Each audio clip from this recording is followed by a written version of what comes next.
সেখানে 7টা রিকোয়ারমেন্টের কথা বলা ছিল যে গ্রান্ড মসজিদের জাতীয় মসজিদের ইমাম নিয়োগ হবে 7টা যোগ্যতা দরকার। প্রথম বলা আছে তাকে 4টা ভাষায় পারদর্শী হতে হবে, আরবি, ফার্সি, তুর্কি এবং ল্যাটিন।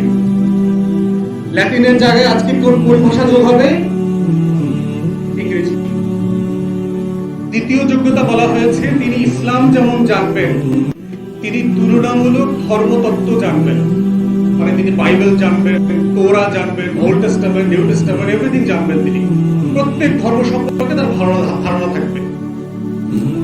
তৃতীয় বলা হয়েছে যে ইসলামের শরিয়া এবং ফিকহ সম্পর্কে তার অগাধ নলেজ থাকবে এবং পৃথিবীতে মুসলিম বিশ্বে প্রচলিত প্রত্যেকটা মাযহাবের উপরে তাকে পণ্ডিত হতে হবে। তৃতীয় যোগ্যতা। চতুর্থত বলা হয়েছে যে তিনি ম্যাটেরিয়াল সায়েন্স সম্পর্কে জানবেন, যে ফিজিক্স, কেমিস্ট্রি, বায়োলজি, ম্যাথ, এই যে সায়েন্স গুলো আছে, বিজ্ঞান, অঙ্ক, এর প্রত্যেকটা জিনিস সম্পর্কে উনি মাস্টার হতে হবে।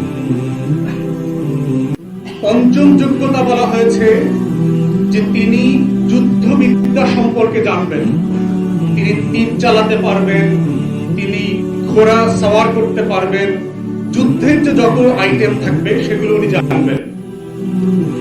ষষ্ঠত বলা হয়েছে তিনি দেখতে খুব স্মার্ট হতে হবে, পেটে ভুঁড়ি থাকতে পারবে না, মোটা হইতে পারবেন না, হ্যান্ডসাম হইতে হবে, একদম স্মার্ট হইতে হবে তাকে।